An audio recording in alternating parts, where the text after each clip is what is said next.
My name is Beto O'Rourke, and I'm running to represent everyone in Texas in the United States Senate. Why should Texas send you to the U.S. Senate? I think we can make progress on making sure that everyone can live up to their full potential. That in a state that is the least insured in the United States of America, a state that understands the consequence of having people die of the flu or diabetes, or having millions of our fellow Texans unable to see a doctor or afford prescriptions or take their child to a therapist, we who understand the consequences perhaps better than anyone else can be the state that leads the way on guaranteeing universal, high-quality health care for every single person. In much the same way, we probably understand the issues around immigration and asylum and our binational relationship with Mexico better than any other people. And not only can we be the state that never again allows another child to be separated from a parent who's trying to follow our own asylum laws, not only can we free dreamers from the fear of deportation by making them U.S. citizens so that they can contribute to their full potential, but together, Republicans and Democrats, independents, folks from all across the state, we can use our experiences, our values, the needs that we see here in Texas to refashion our immigration laws in our own image, to reflect who we are and what we think this country can achieve. When it comes to issues like climate change, tell me a state that understands the consequences better than Texas. After Harvey, after the droughts that we've seen in the north and the west and the panhandle, we are living climate change right now. We're also a proud leader in energy generation, and that's oil and gas, but it's also renewables, like being #1 in the country in the generation of wind power today. We can ensure that we protect our fellow Texans from the natural disasters that are sure to come, at the same time that we lead this country in its energy independence, at the same time that we meet our obligations to the generations that follow. So these are just 3 examples of issues where Texas can be the undisputed leader in this country, bringing people together at this most divided, most polarized moment in our country's history to do some great things, not just for Texas, not just for this country, not just for this generation, but for every generation that follows. Are your constituents better off than they were 6 years ago? Some have been critical of your opponent that he hasn't accomplished much in his time in the Senate. Can you tell us what you've accomplished in these 6 years? So in the 6 years that I've represented El Paso in the United States Congress, I've held a town hall every single month where I listen to any constituent who wants to come out on any issue. And it may be constituents who are pissed off at me, who have a burning question that they want to ask, a suggestion or an idea that they want to make, progress that they want to check on based on the expectations that we've set. And that level of accountability and that reminder of who it is that I serve and that I must be responsive to has made me a far better representative than I would have been otherwise. I'll give you just a couple of examples. Now, when I was sworn in 2013, El Paso had the worst wait times in the country for a veteran to be able to see a medical provider at the VA. This is care that those veterans had earned, care that many of those veterans needed, having been discharged with post-traumatic stress disorder, traumatic brain injury, military sexual trauma, those distinctive and signature wounds and conditions from war and combat and service, working together with the community, private providers, public providers, the VA, Veterans Service Organizations, veterans and their family members. We crafted a solution that was unique to El Paso. And we've gone from being the worst in the nation to some months we are better than the national average when it comes to wait times. We've used those examples, that good pressure that I feel at those town hall meetings from those that I serve, and the ideas that they bring to help make changes nationally with Republican colleagues and with the Trump administration. We have expanded mental health care access for veterans so that more veterans can get into the VA, can be treated for that PTSD and TBI, and we can bring an alarming high rate of suicide, which is conservatively estimated to be 20 veterans a day every single day in this country, down. And we've helped the VA to make reducing veteran suicide its #1 clinical priority. Those are just a couple of examples of things that I've learned from the people that I represent that we've then led on, and that good pressure that I feel at those town halls ensures that we get these bills done. We find those Republican partners with whom we can work, and we get them signed into law. How do you balance public safety with the rights of gun owners when it comes to protecting our kids in school? This country loses 30,000 of our fellow Americans every single year to gun violence, to gun homicides, to gun suicides. There's no number even anywhere close in any other developed country in the world. So there's either something uniquely wrong with us as Americans something inherently bad or evil about us as a people, or there is a human solution to a human-caused problem. And I subscribe to the latter theory. I believe that we can save more lives while protecting the Second Amendment and the right to bear arms. This state, perhaps better than any other, with this long, proud, rich tradition of responsible and safe gun ownership for hunting, for self-protection, for sport, for collection, we could be the ones to lead the way on things like universal background checks. We know that when we review every single gun purchase from those states that have adopted that, you see a near 50% reduction in major gun violence in those states. Why not have Texas lead that for the country? Why don't we look into red flag laws that shows that would allow us to help someone who may be a harm to themselves or someone else in their life at a very vulnerable time in their life. These are some common sense approaches that I have heard my fellow Texans bring up at town halls that we've held all over the state, gun owners and non-gun owners alike, Republicans and Democrats and independents. I think we can lead on common sense gun safety solutions for this country. Your opponent mentioned you're proud of the fact that you have an F rating from the NRA. Your response? I was in Brownwood at one of the hundreds of town halls that we've held all over the state, and I remember a woman standing up. She says, "Look, I'm an independent. I'm a rancher. I grew up on a ranch just outside of Brownwood with a .22 in my hands." But she said, "I'm also a grandmother. And what I want to know is whether I can trust you to stand up to the NRA." Now, why is she asking me that? It may be that the junior senator from the state of Texas in the year 2016 accepted hundreds of thousands of dollars in political action committee contributions from the NRA and other gun lobbyists. She could be forgiven for wondering whether he represents her and her grandchildren or represents the gun lobby. With me, a candidate who has never accepted a single dime from a single political action committee during this campaign, including from the NRA, you'll never have to wonder. You may not always agree with every decision I make, every vote that I cast, but you'll never have to wonder for whom I am voting and working. It's always the people of Texas. So if it's the people of Texas versus the gun lobby, the people of Texas versus the NRA, the people of Texas versus political action committees and corporations and special interests, I will always side with the people of Texas. You said family separation is on all of us, not just the Trump administration. Can you elaborate? And it's not just the Trump administration, it happened during Obama to some degree as well.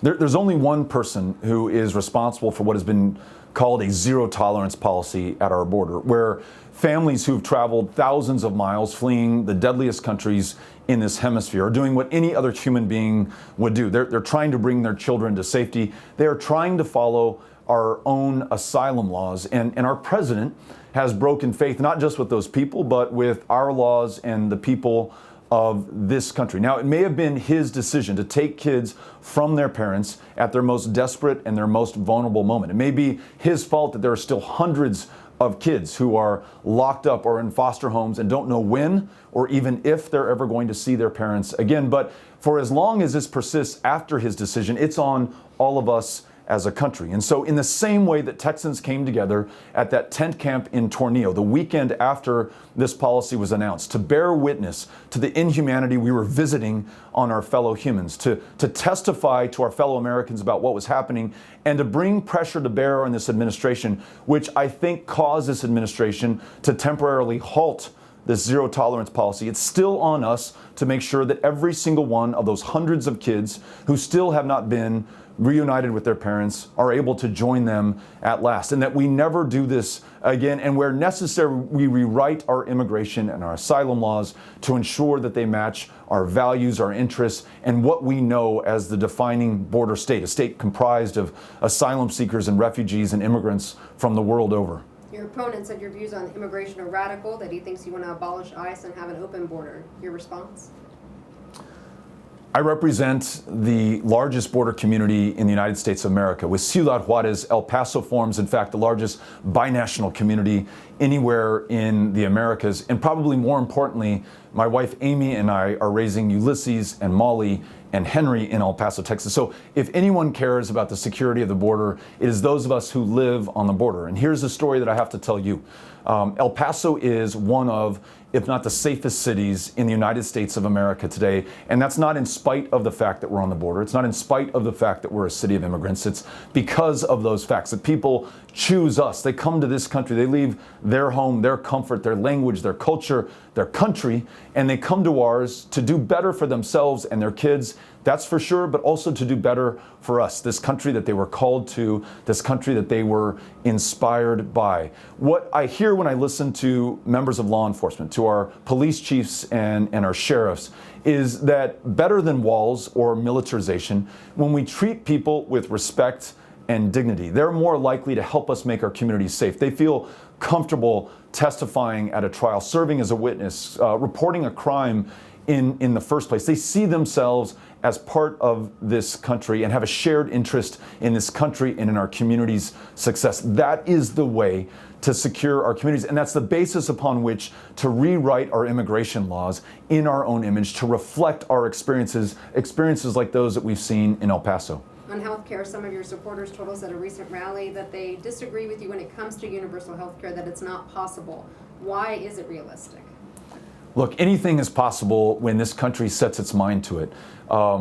Social Security might have seemed like a pipe dream, that we were going to invest in older Americans' retirement to ensure that they didn't live in poverty and could live retired lives of dignity after working every day of their lives before that. Medicare, Medicaid, taking medical care of the old and the indigent, that might have also seemed impossible until we as a country made it possible. Civil rights, the ability for every American to vote, regardless of their race or ethnicity.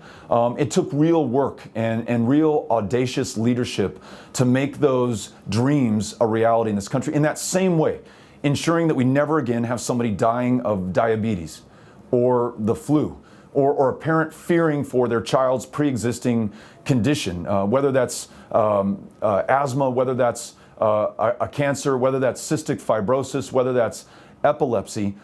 We can do that. And what we find when we look at the numbers is that not only is it morally the right thing to do, and not only does it make us a more just people and country, but when we free people to live to their full potential, to finish their education, to work that job, to start that business, to rock out in that punk band and tour the country, not only are their lives better, but by extension, they make all of our lives better. They're now well enough to shoulder their fair share of the burden, and it rests a little bit lighter on everyone else. Even the most conservative estimates of universal health care over the long term show it saving the American economy trillions of dollars.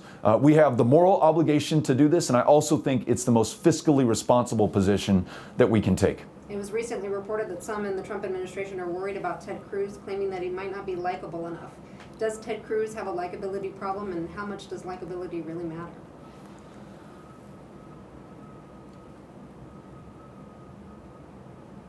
Look, I'm not running against anybody else. I'm not running against another political party. I'm not running against anything. What I'm running for, and what the people of Texas that I've listened to are running for, is the future of this country. The ability for Texas to take the lead on the issues that we know better than anyone else. Not being divided on the small differences of party or geography or race or sexual orientation or how many generations your family can claim to be a Texan or whether you just got here yesterday. It's all of us coming together at this divided moment to bring this country together. So that's what I'm going to stay focused on. People can dive down into the pettiness and the meanness and the name calling and the ad hominem attacks. We're going to stay focused on the goal. And the goal is bringing this country together and bringing this country to its full potential. And that's what I want to stay focused on. Well, that said, just one more political question. Ted Cruz and Trump once, of course, feuded publicly with some personal nasty attacks. Now they're all chummy, and Trump is coming here to Texas. What do you make of that? And is that just politics as usual? Having visited each one of the 254 counties of Texas, because I want to know what everyone's thinking in each of the 254 counties of Texas, and never asking before a town hall, are you all Republicans, are you Democrats, are you going to vote for me or for the other guy? Just asking, what's on your mind? What are you excited about for the future of this country? And how can we make a commitment right now to making that happen? I'm convinced that the people of Texas are going to decide the outcome of this election, and the outcome of this election is going to decide the future of this country. There are no PACs involved, at least in our campaign. We haven't accepted a dime. No corporations, no special interests. We're not interested in what anyone outside of Texas has to say about what the people of Texas want to make happen. I'm only listening to the people of Texas, and that's why we show up every day, everywhere, for every single person in this state. We want everyone to be part of the success of this country, and that's what we're going to stay focused on. Some have speculated that win or lose this race, and we just have a couple more, you'll be in a good position to run for president in 2020. Given that any thought? I have not given any thought to anything other than winning this election and serving the people of Texas as a full-time U.S. Senator every single day for the next 6 years. That said, can you commit to serving out your term? I will commit to serving every single day of my full 6-year term for the people of Texas. On the NFL kneeling, we didn't bring it up, but your opponent did bring it up. And what do you make of that? I mean, your remarks went viral, and a lot of them have harped on the fact that you said nothing more American, and then they come back with veterans, saying they're more American and things like that. Yeah. What do you make of that whole thing? Yeah. Police officers, sheriff's deputies, members of law enforcement, they are sworn to serve and protect not just some Americans, but all Americans.